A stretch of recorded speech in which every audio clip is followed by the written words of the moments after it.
Hello and welcome to another Intensive Care at Home and intensivecarehotline.com live stream. Today's live stream is about what's the purpose of a tracheostomy. And before we go into today's topic, just a few things about me in case you're wondering what makes me qualified to talk about today's topic. I am a critical care nurse. Again, my name is Patrick Hutzel, founder of Intensive Care at Home and intensivecarehotline.com. I'm a critical care nurse. I have worked in critical care for over 20 years in 3 different countries. I have worked as a nurse unit manager for over 5 years in intensive care. I am the founder and managing director of Intensive Care at Home, where we provide intensive home care for predominantly long-term and ventilated adults and children with a tracheostomy. And we also provide BiPAP, CPAP nursing care at home with intensive care and critical care nurses, home TPN, home IV fluids, home IV antibiotics, seizure management, and the list goes on. I'm also the founder and managing director of intensivecarehotline.com. With Intensive Care Hotline, we are providing a consulting and advocacy service for families in intensive care all around the world. We advocate and help clients or families in intensive care all around the world, and you can find out more at intensivecarehotline.com. Now, for today, I will talk about today's topic, of course, and then I will also answer questions that have come in during the week. Feel free to please send your questions into the chat pad, and I will answer them here. Without further ado, let's get into today's topic. What's the purpose of a tracheostomy? Well, it depends who you ask, but I'll give you probably a few variations here, but because we will go down to a degree certain rabbit holes today, because it is a complex topic and it's also not a one size fits all. So what's the purpose of a tracheostomy? It's a question we get quite frequently, especially with intensive care at home. Most of our clients have a tracheostomy. They have a ventilator attached to it. A lot of our clients for Intensive Care Hotline, they come to us saying, well, should we give consent to a tracheostomy for my mom, for my dad, for my spouse in ICU, and so forth? So it's a very important question.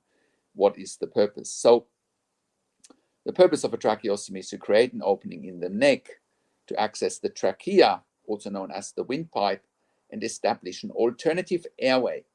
This procedure is typically done to aid breathing in patients who have difficulty breathing or have obstructed airways due to various medical conditions, such as severe respiratory issues, trauma, or a need for long-term ventilation support. That sums it up pretty quickly, but that's just a one paragraph sentence really. That doesn't really talk about the intricacies of what is really the purpose of a tracheostomy. So let's just go into intensive care and have a look at what's happening in intensive care. Many patients in intensive care are ventilated with a breathing tube or an endotracheal tube. They are, in an induced coma very often to be able to tolerate the mechanical ventilation and the breathing tube. And if mechanical ventilation and the breathing tube is needed for longer than 10 to 14 days, then, and they can't be weaned off the ventilator, then the next step often is to suggest a tracheostomy to help with weaning off the ventilator, right? That is one purpose of a tracheostomy, and then the goal is to wean the patient off the ventilator as quickly as possible. And then once someone is weaned off the ventilator, still has a tracheostomy, then the goal is to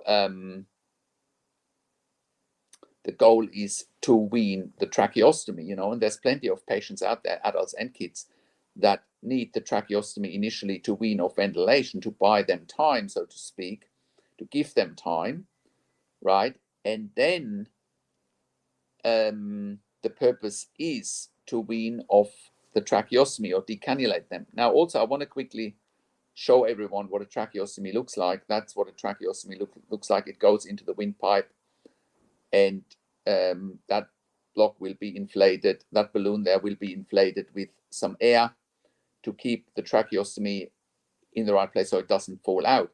It also provides a seal, right? I'll quickly show you what that looks like, inflating the balloon so you can see what I'm talking about. I'm going to inflate the balloon here so you can actually see what that looks like, and you can see the purpose of it. So I'm going to inject some air now. You can see that balloon going up, and that keeps the tracheostomy in, right? And it also makes sure there's no leak from when there's ventilator, oxygen and air going in, because otherwise it would just blow off in the air. Okay, so that's the purpose in the short version. Now, there are patients out there, especially our clientele with intensive care at home, that have spinal injuries that require them to have a tracheostomy and a ventilator 24 hours a day, often for the rest of their lives, if it's a C1, C2 spinal injury, right? Or motor neuron disease, or cerebral palsy as well, And then in an ideal world, you wean someone off a ventilator, then they're left with a tracheostomy, and then you can remove that tracheostomy as well. Now, again, there are exceptions to the rule. Maybe they had a laryngectomy, meaning they had to remove parts of the larynx part of the windpipe, and then that also means that someone needs a tracheostomy for the rest of their life to be able to breathe, because air through the nose or through the mouth wouldn't go into the lungs. So that could be another scenario. Furthermore, another scenario could be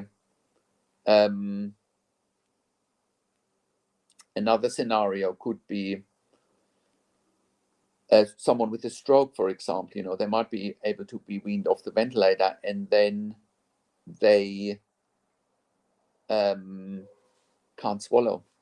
Okay, and if people can't swallow, then they also need a tracheostomy, and the reason for that is that balloon often needs to be up for someone who can't swallow, so that the saliva that patients can't swallow doesn't go into the lungs and causes an aspiration pneumonia, right?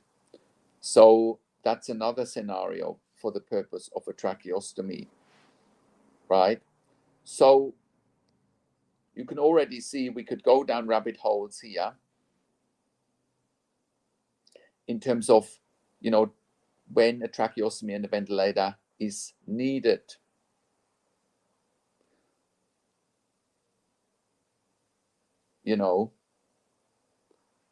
It's not a one size fits all, even though it often starts on the same sort of notion that a critically ill patient can't be weaned off the ventilator to begin with. Okay. So, and then once the ventilator has been removed, assuming that is what it's important,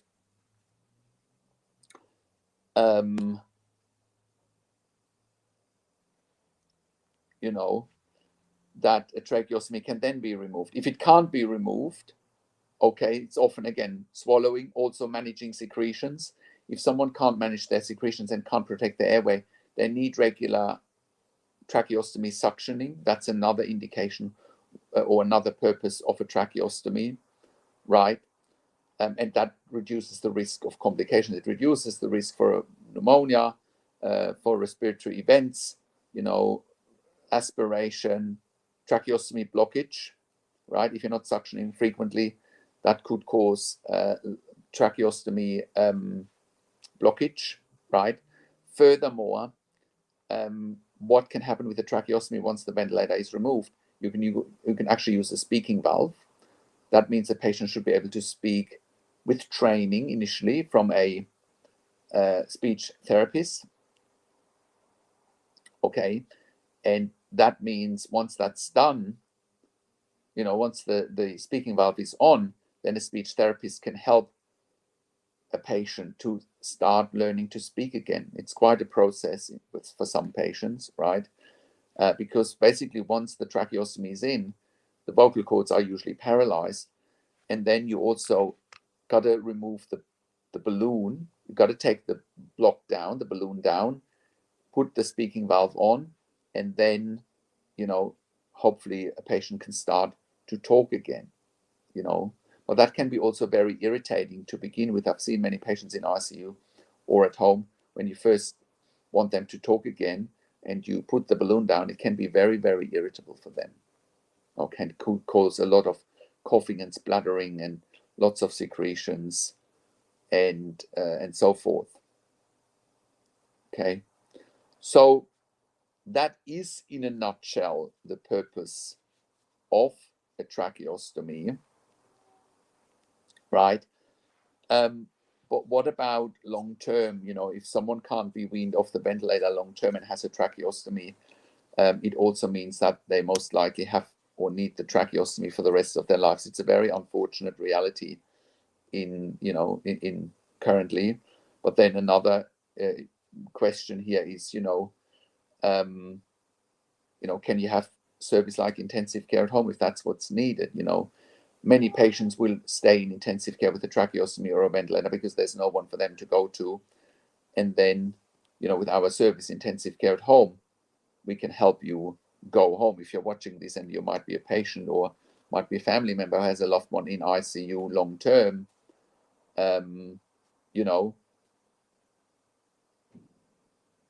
you can go home with intensive care at home. Currently, with intensive care at home, we're operating all around Australia. We are, sending intensive care nurses and critical care nurses into the home 24 hours a day to replicate the ICU bed, the intensive care bed, and offer a genuine alternative, which is a win-win situation. We free up the most sought after bed in a hospital, which is the ICU bed, right? We free up nursing staff, we free up medical staff, allied health, and so forth by doing so.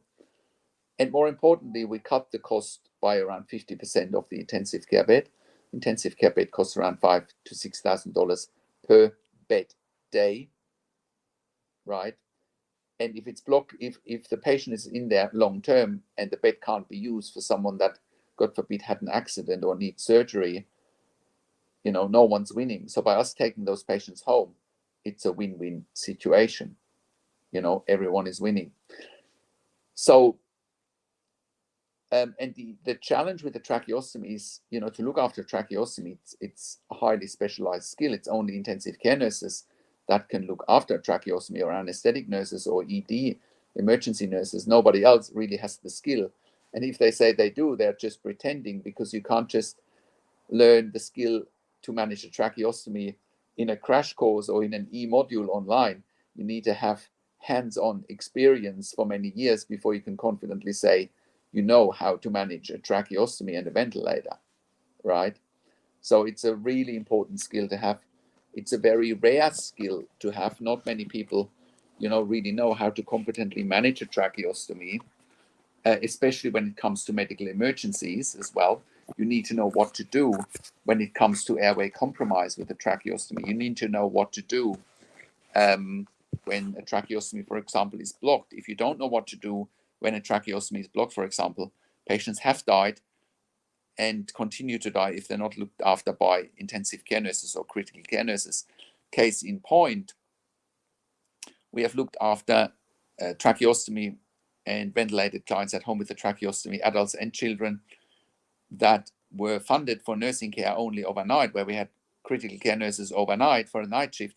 And then during the day, the funding body, in this case, the NDIS here in Australia, was not funding a critical care nurse. And the clients, just as we predicted at the time, passed away during the day because the families or support workers, basically non-trained staff, could not manage a medical emergency. Why do you think that patients with a tracheostomy are generally speaking in intensive care and not at home with lay people?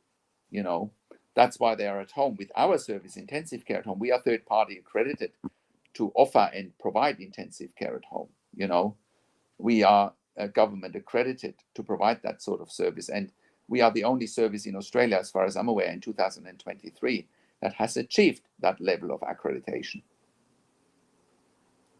So, you know, we are well qualified and well placed to replicate the intensive care bed in the community, right? That is our skill. So, and currently with intensive care at home, we are predominantly operating in Australia. We are going to the US very soon. But if you are in the US, please contact us anyway. Or if you're in the UK, please contact us. We have helped families in the US and in the UK going on to different providers or helping them to look at creative solutions to make sure their loved ones are not stuck in intensive care for the rest of their days. Okay, so contact us one way or another. Or if you are an NDIS support coordinator and you're watching this and you haven't heard of a tracheostomy before, you don't know what a tracheostomy is, you know, but you realize your NDIS participant or client has a tracheostomy and you're potentially giving them the wrong support now that you know that patients have died or participants have died under the watch of the NDIS because the NDIS wasn't funding the right level of support, you should contact us urgently. Okay, so coming back to the purpose of a tracheostomy, I think it's also important to know that in most cases, the purpose of a tracheostomy should be short-term measure only, right? As much as I'm exposed with intensive care at home to long-term tracheostomy, I should also very much make it clear here that the purpose of a tracheostomy can only be ever a short-term device, short-term piece of equipment to help patients to wean off the ventilator as quickly as possible. Once that's achieved, remove the tracheostomy as quickly as possible. That should always be the goal. In some cases, it can't be achieved. We all know that here at intensive care at home in particular, but you do know what I'm saying here, that you know that it can only ever be a short-term measure. Also, disclaimer here, this is specifically for our US client base, especially for intensive care hotline. I know that if you're watching this and you have a loved one in intensive care and the intensive care team wants to do a tracheostomy as quickly as possible, you might be in for something different coming. So in the US in particular, a tracheostomy is often a vehicle to send patients out of intensive care into LTAC as quickly as possible.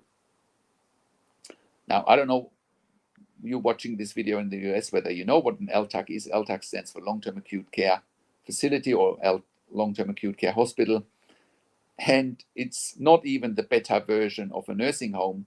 And basically patients from ICU, as soon as they have a tracheostomy in the PEG tube, go to LTAC as quickly as possible, unless you put a stop to it, because that's a lot of the work we're doing with intensive care hotline. We put a stop to patients going to LTAC, you know, when families hire our service, because we know the tools, we know the tricks, we know all the ins and outs to keep patients in the right environment and not let them go to LTAC, which is really unsafe and negligent, right? So, yeah, before you have another thing coming with your loved one getting a tracheostomy in ICU in the US in particular, and then next thing you know, the ICU is trying to push you out to an LTAC, you have to do your research pretty quickly. So here is what you should be doing from my experience, decades of experience. A tracheostomy has its time and its place. I'm not opposed to a tracheostomy. It has its time and its place for the right patient, right? And again, I've made countless of videos and written countless of blog posts about this, when to do a tracheostomy. That's not so much our topic today, but a tracheostomy has its time and its place. And if it's used for good, it's a good thing. But if it's used for negative things, if it's used for pushing agendas that are not in the best interest of your loved one, again, you've got another thing coming, and you've got to do your research, and you need to know what you're talking about. So here's what I mean by that. Let's just say your loved one is in intensive care for 7-10 days on a ventilator with a breathing tube, and they have a good chance to come off the ventilator, but they're still in an induced coma. They're a bit complacent, a bit lazy. They're not taking your loved one out of the induced coma, but they're suggesting a tracheostomy instead. You don't know any better. You give consent to a tracheostomy and a PEG tube, and next thing you know, your loved one is being shipped out to an LTAC the next day after the tracheostomy and the PEG tube have been done. We've seen this. And families have no idea that by the time they've given consent to a tracheostomy and a PEG, the intensive care team didn't tell them that the next step is to send their loved ones to LTAC. It's sort of bait and switch, selling them that the tracheostomy is the best thing since sliced bread. And then next thing you know, they're in LTAC the next day. And families can see pretty quickly that they've gone into what's not even a better version of a nursing home. And they're going from ICU to what's not even a better version of a nursing home. So very unsafe.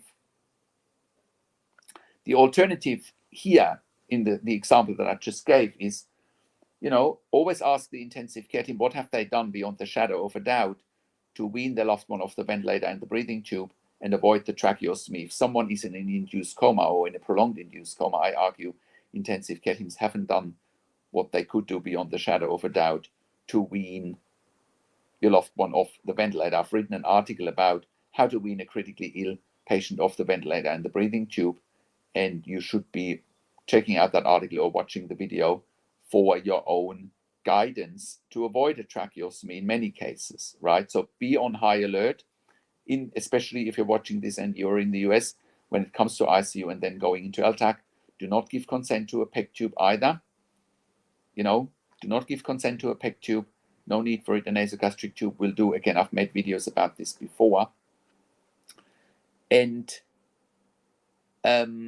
also on the other extreme, on the other hand, if your loved one has been in intensive care for 4 weeks, for example, and is still on a breathing tube on a ventilator, can't be weaned off, then a tracheostomy is probably the right thing to do. But you have to wonder then, why did the intensive care team not tell you about doing a tracheostomy after day 10 to 14, right? I've seen both extremes, right? I've seen both extremes. So you have to do your own research. You have to be on high alert when it comes to these very important issues. You can't just fly blind, right? You have to understand the purpose of a tracheostomy, and once you understand the purpose of a tracheostomy, it's much more difficult for you to be misled by intensive care team.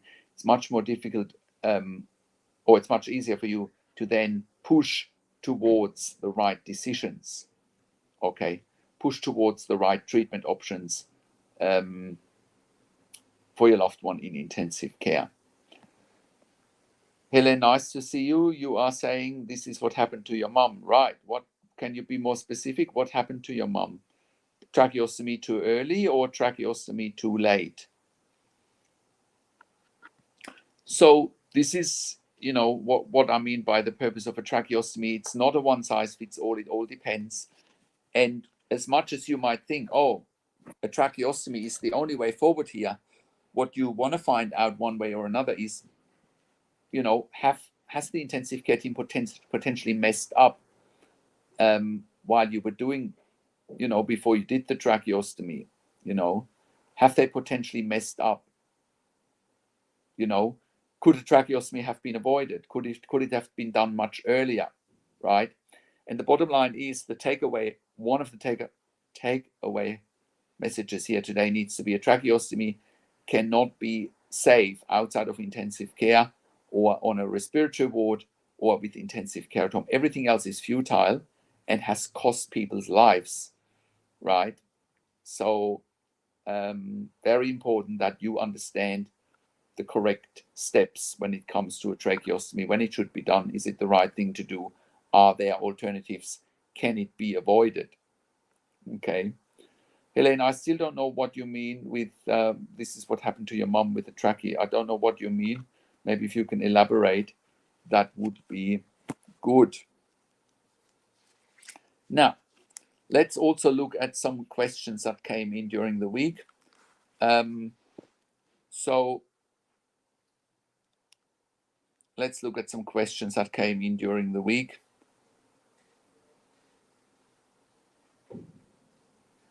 So that we can answer some of them.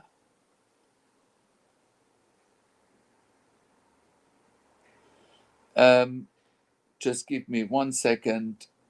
Let's go to some questions that came in during the week.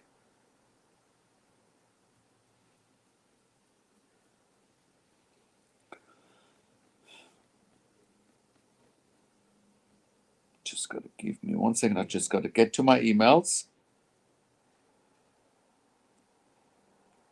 And I do need to check what's coming this week. So much that came in. And I just need to quickly send a very quick text to a client, actually, to an intensive care hotline client.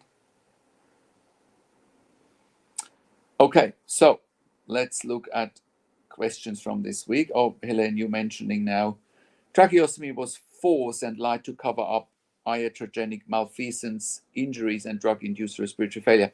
Yeah, no surprises there. That's what I meant earlier, Helene, when I said,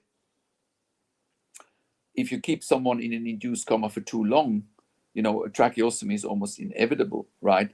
Whereas if you don't sedate people in the first place, or keep them lightly sedated, it's so much easier to wean them off the ventilator and avoid a tracheostomy, do the right things and get them to extubation as quickly as possible. That should always be the goal. Again, I do want to reiterate that the goal for someone on a ventilator is to wean them off the ventilator and the breathing tube as quickly as possible. If that can't be achieved, do a tracheostomy, once again with the goal to wean someone off a ventilator as quickly as possible. And then wean the tracheostomy and decannulate them. That should always be the goal. None of it should be a long-term solution, with the exception of someone with a spinal injury, motor neuron disease, type 1, type 2, long-standing respiratory failure. Sure, there's the exception to the rule, but they are exceptions, right? As much as we're exposed to these exceptions with intensive care at home,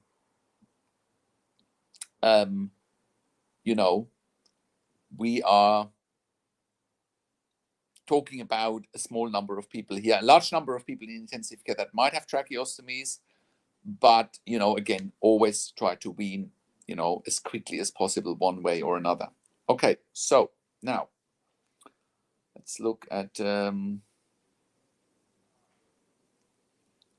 question that came in this week.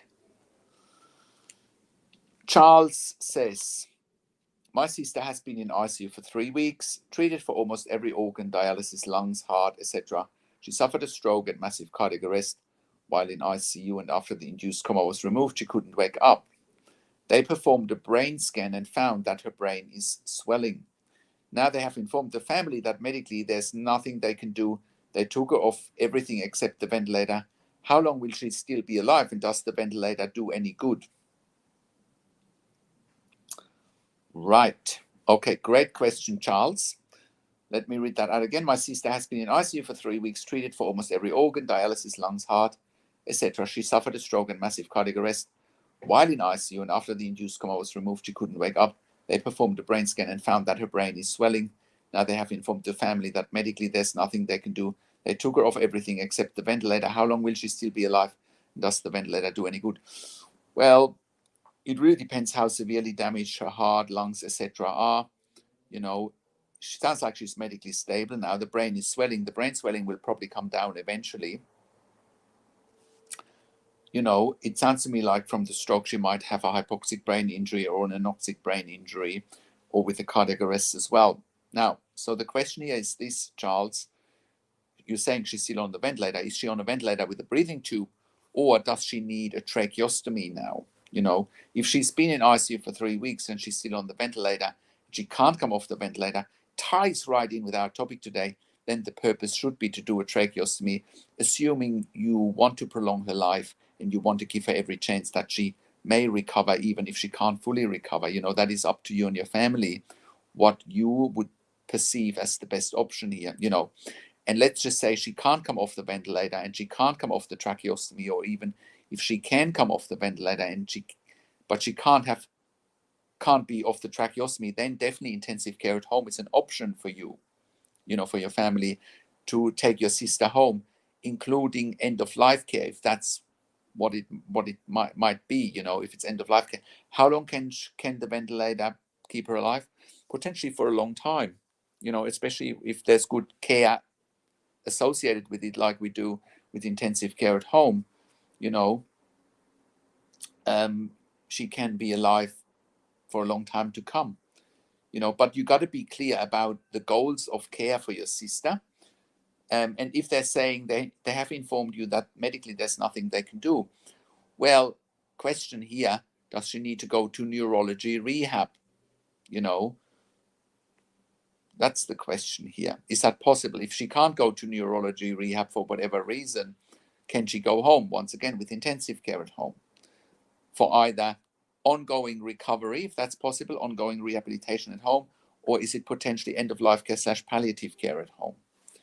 Those are the questions, you know. And, you know, we've asked today, what is the purpose of a tracheostomy? You could also argue that the purpose of a tracheostomy is sometimes to facilitate end of life care, you know, facilitating end of life care, including facilitating end of life care at home.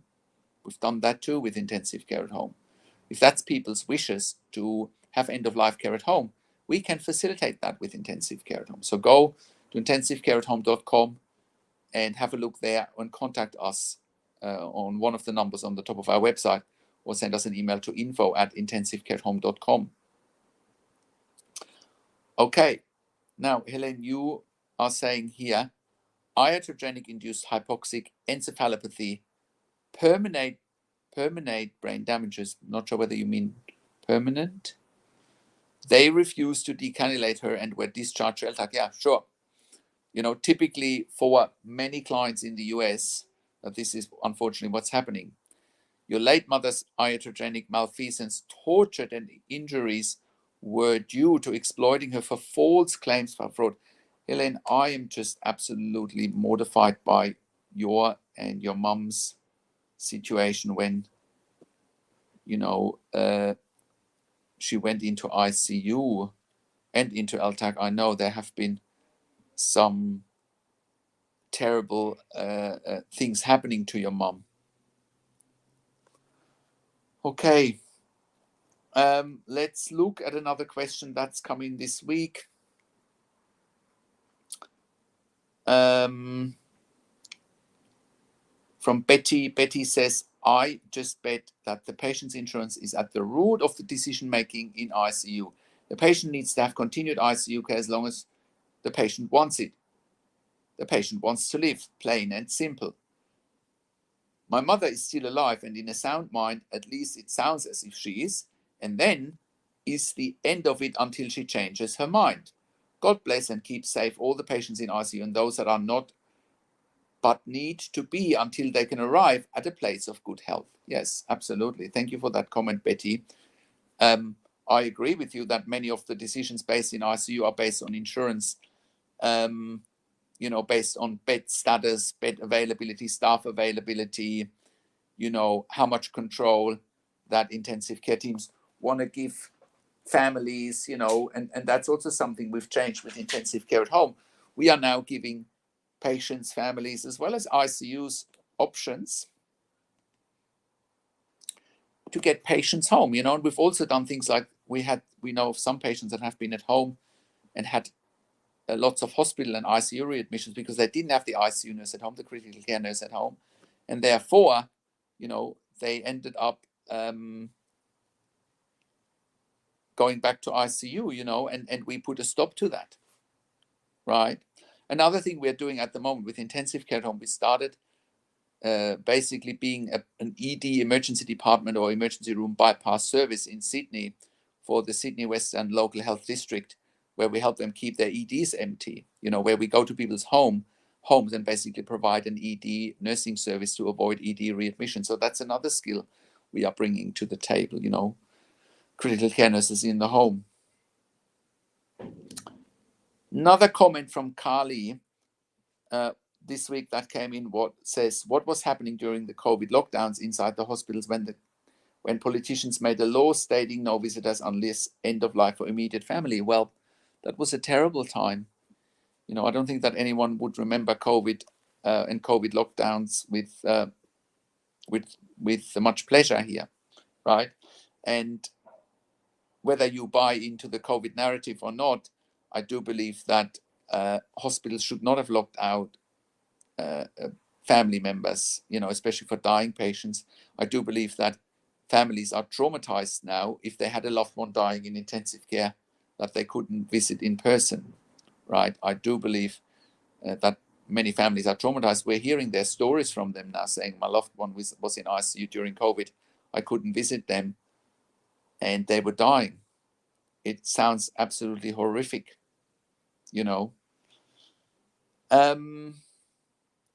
Next question.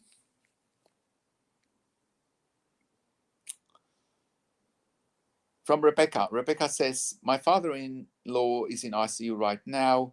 He had a quadruple bypass yesterday morning and either in surgery or in recovery had a stroke. As of now, he has not woken up and is not responding to commands. He's off all sedation and they even used Narcan, which didn't work. They have confirmed that he did have a stroke through the CT scan of the brain, and now his kidneys are declining slightly. But that could be from dehydration and being on the pump for so long. It's killing us not knowing, but what can you do but wait and hope for the best? Right. Thank you, Rebecca, for writing in and asking that question. One day in ICU after cardiac surgery that didn't go well is probably too early to jump to any conclusions. Yes, he's had a stroke, which is no good, but it depends on the severity of the stroke whether he can recover or not. So here's what's important. When someone had bypass surgery, they've been in an induced coma for many hours. If he's had a quadruple bypass, it would have been a few hours in surgery. He would have been on the bypass machine, on the ECMO machine, and yes, he would have potentially been dehydrated through that, and that might have caused the kidney failure. He might have also been hypotensive, low blood pressure during surgery, and that might have contributed to kidney failure. Right? But one day in ICU, even though many things have gone wrong, doesn't mean you should be giving up. It's very early days. Patients after cardiac surgery sometimes don't wake up, even if there's no brain damage, because they have been in an induced coma for prolonged periods. So don't jump to conclusions just as yet. Give this some time. Give it at least a few days, potentially up to a week, and then see where you're going from there. And if the Narcan didn't work, yes, that is a sign that he might have got a severe stroke. That is definitely a sign for that. Because Narcan is basically an antidote to morphine or opiates, right? So therefore, if the Narcan didn't work, yes, there's a high chance he does have some severe stroke or brain damage. But again, you got to give this some time. Some patients with a stroke do recover. I hope that next month I can actually bring on my friend Bill, who is actually a stroke survivor, and talk about his journey. I'm planning to do that podcast here next month, where I'll talk to my friend Bill. He will have a lot of insights about how to survive a stroke and how to recover from it. So also when patients are in intensive care, like in your father-in-law situation here, Rebecca, You know, it's not unusual that things like that happen in intensive care. That's why patients go into intensive care in the first place, to deal with these challenges, you know. So it's very early days. Don't give up. Let's see whether the kidneys recover. He could go on dialysis. You know, he could have a tracheostomy if he's not waking up again, which ties right in with our topic today. You know, if he doesn't wake up and you want him to give, and you want to give him every chance, he might need a tracheostomy, and that gives him more time to recover. Could also give him the time to go home, you know, continue with rehabilitation at home if it's possible at all. If it's not possible, you know, can he have end of life care at home? Spend more time with the family if he has a tracheostomy, like again with our service, intensive care at home. Helene, you are saying, I was traumatized for what I horrifically witnessed. It was modified that mom's ICU providers tried to make me their scapegoat. Well, Helene, I really hope you've got some closure around this, and I really hope you've got some lawyers on this case. I don't know.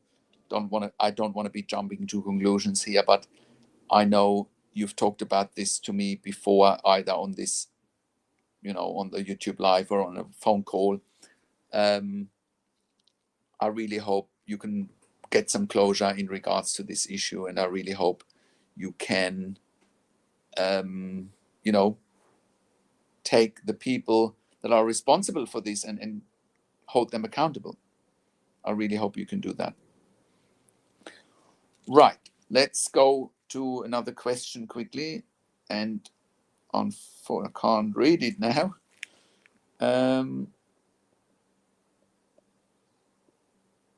Oh yeah, here it is. Yeah, from, again, this is from Betty. This is another comment that Betty sent in this week. Betty says, as a retired critical care nurse for over 35 years, I am continually astounded by the families that have a loved one in ICU or NICU and blindly accept whatever a doctor says or a team says without doing any research on them, their education, and research on the loved one's illness before giving consent to care. I have practiced in the United States all of my career and have seen our medical care plummet from the best to the worst. It has become all about money. The patient is no longer the first and foremost concern. It is about your insurance coverage, your age, your demographics, and your ability to pay. All healthcare is governed by big pharma and insurance companies that control the individual caregiver and especially the doctor. I have always believed that a patient's care is directly dependent on the caregiver's personal sense of morality and ethics. If they have them, they will give you the care they would give their own family. If it's merely a job and they and they are so burned out that they don't care, the patient is hopeless to get any good quality care. I refused to put my patient last and ultimately quit nursing because of it. I now believe Singapore and then the NHS gives the best care on the planet right now, but it's ultimately the responsibility of the family to see that their loved one gets the right care. That takes work, and sadly, many do not want to invest the time. Well, I can pretty much concur with all of what Betty says here. The only thing that I don't concur is, whilst I can't comment about Singapore, I can comment about the NHS. I do argue that the NHS in the UK is actually the worst system in English-speaking countries. I do believe that the US is actually better than the NHS. It's not perfect by any means, but the NHS is, I argue, the worst system in English-speaking countries. I believe there is euthanasia happening left, right, and center.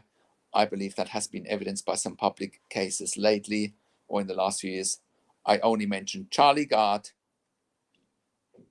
Alfie Evans, and Archie Battersby are just three prominent cases where I argue the NHS did not act in their best interest, did not let them go overseas for treatment. And those children, keep in mind, they were children, died in the hand of what I perceive as a communist NHS healthcare system, right? So keep that in mind. But other than that, I concur with what you're saying there. Betty, when I worked in ICU, I also realized I can no longer do this because people have lost all morals, they have lost all ethics for whatever reason. Some of it is certainly money, but we can't let our medical system play God and have some element of population control, if you want. Helen, you're saying that you are planning to do that, to take someone to account, get a bunch of lawyers or whatever your next steps are. You're also saying uninformed consents and lied to by ICU providers. Yeah, that's extremely disappointing, Helen. And, I really hope that the right people will be held accountable for what's happened to your mom. Okay, so next question comes from Hannah. Hannah says, any tips for someone with intellectual disabilities who has been on a ventilator for the past 16 days, looking into tracheostomy now, but currently needs sedation and restraints to prevent from pulling out the breathing tube? How can he manage recovery with tracheostomy if he needs restraints? Well, this is a great question. And it's a question that, again, ties in with today's topic. What is the purpose of a tracheostomy? Well, I argue if he's that combative, because it sounds to me like there's a level of combativeness. If he's that combative, I argue, depending on what the ventilator settings are, he might be able to have the breathing tube removed and not need a tracheostomy, because if he's combative, that means he must be strong. If he's strong, he can breathe, right? So if it's also a good sign if you can pull out the breathing tube. Now, I'm not advocating for him to pull out the breathing tube, not at all. But what I am saying is it would be good. It's a good sign that he can pull out the breathing tube, because it means he's strong. Okay, so here is my tip. Let's take sedation is off and he's still agitated, but he's on minimal ventilator support. Can someone, mainly family, help him? Can they talk him through it? Can they morally support him? Can they hold his hand? Can they talk him through it? Can the doctors and nurses talk him through it? So it's, in this situation, it's 16 days, right? The time has sort of passed for a tracheostomy, it's sort of passed. He should have had a tracheostomy by now. So why have they waited for 16 days? Right? Why have they waited for 16 days?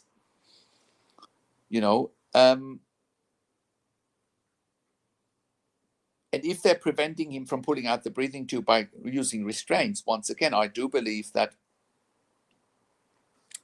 he's strong. That's a good sign.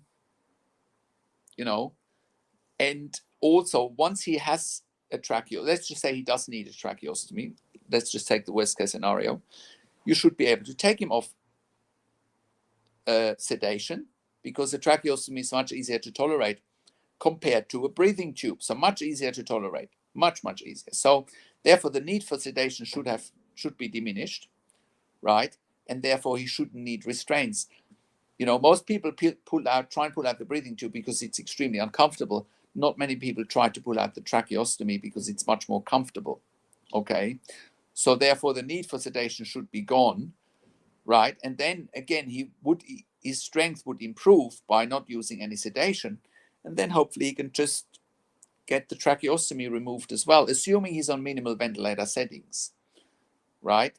But if he's that strong, his ventilator settings might be minimal as well. Okay, I hope that helps, Hannah. Let's move along to the next question. And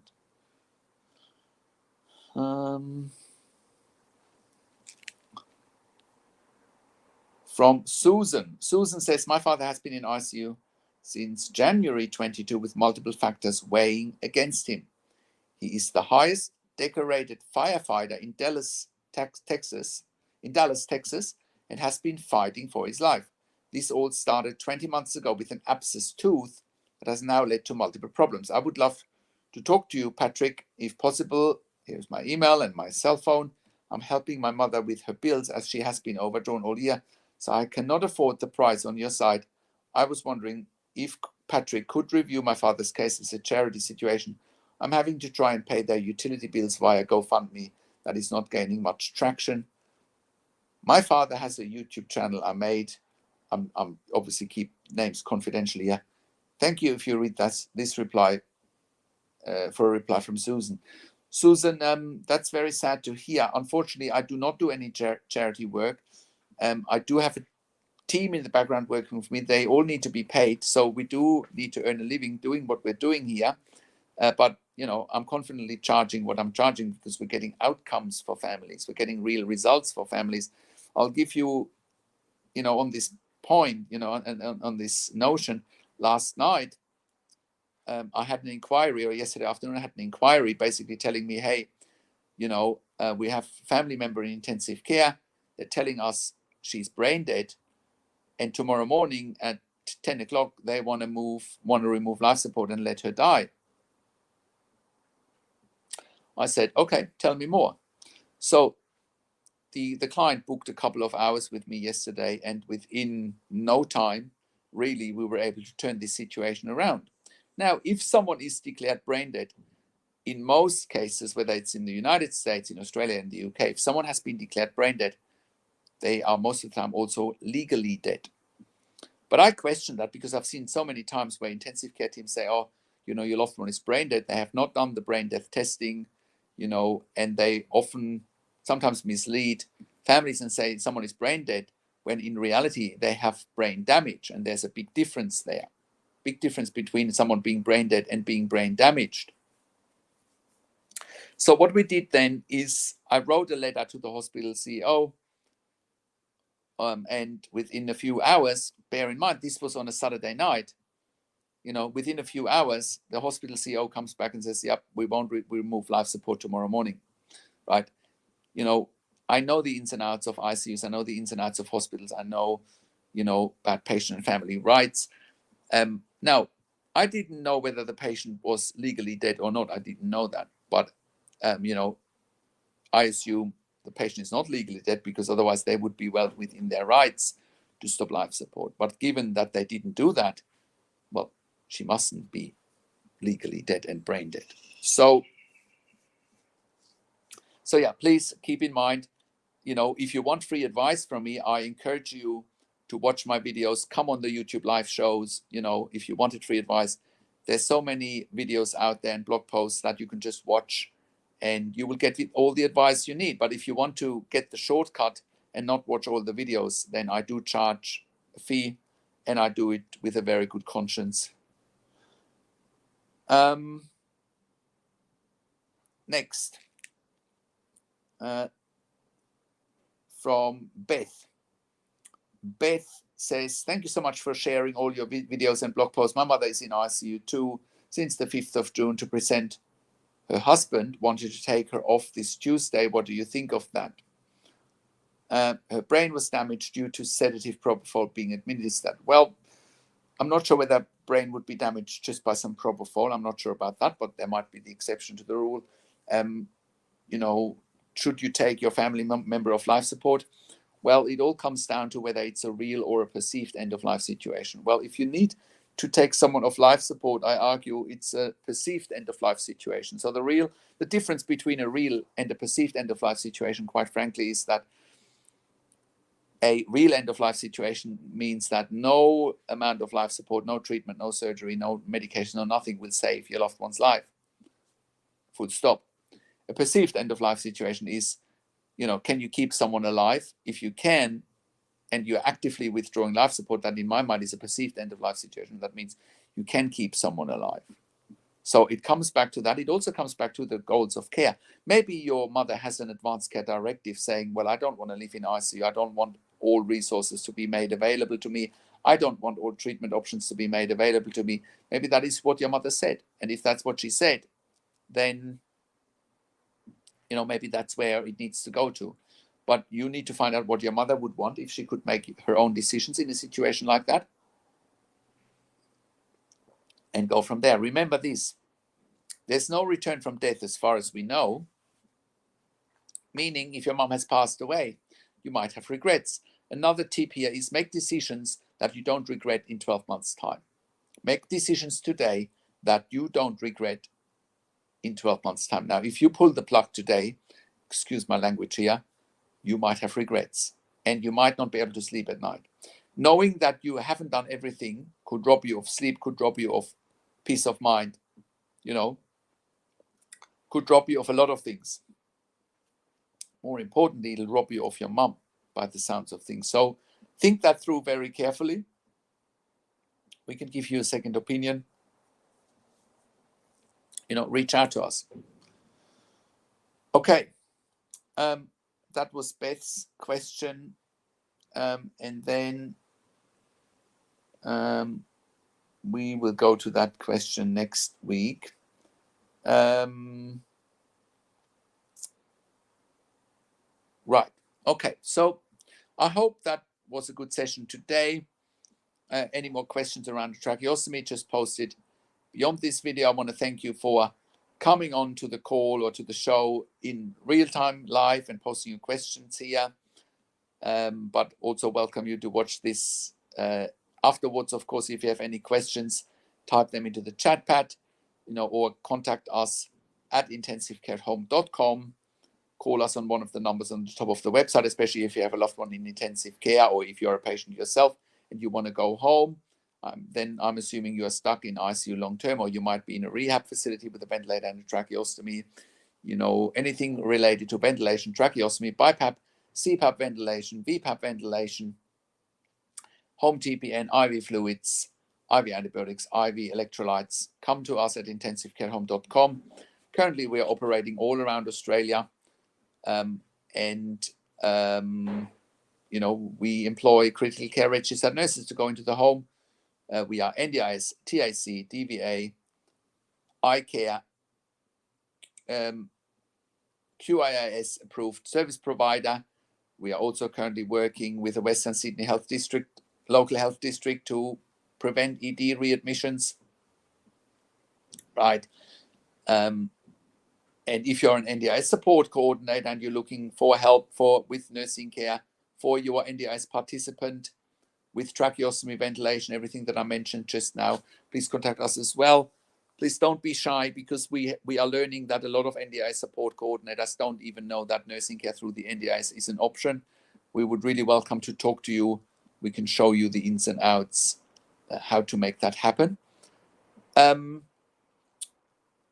And yeah, contact us at intensivecarehome.com. Call us on one of the numbers on the top of our website, or send us an email to info@intensivecarehome.com.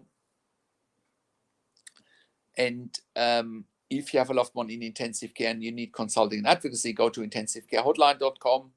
Call us there on one of the numbers on the top of our website, or email us to support@intensivecarehotline.com. We also offer nursing assessments for the NDIS and for any other funding bodies. And we also offer medical record reviews for intensive care patients, even in real time. And if you are a critical care nurse and you're looking for a job in Australia, please contact us as well. Our main jobs at the moment are Brisbane, Sydney, and Melbourne, or Country Victoria and Country New South Wales as well. Please contact us for that. Ideally, you have a minimum of 2 years critical care nursing experience before you work with us. And be adaptable, be flexible, have an open mind. That would be very important. If you are an intensive care specialist, please contact us as well. If you need help with managing your ICU beds, or if you're a hospital executive, please contact us as well. Thank you so much for watching. Subscribe to my YouTube channel for regular updates for families in intensive care. Click the like button, click the notification bell, share the video with your friends and families, and comment below what you want to see next, or what questions and insights you have from this video. Thank you so much for watching. This is Patrick Hutzel from intensivecareathome.com, and I will talk to you in a few days. I'll also do another YouTube live next Sunday, 10:30 a.m. Sydney, Melbourne time, which is 8:30 p.m. Saturday evening, Eastern Standard Time in the US, 5:30 p.m. on a Saturday, Pacific time. Take care and have a great week.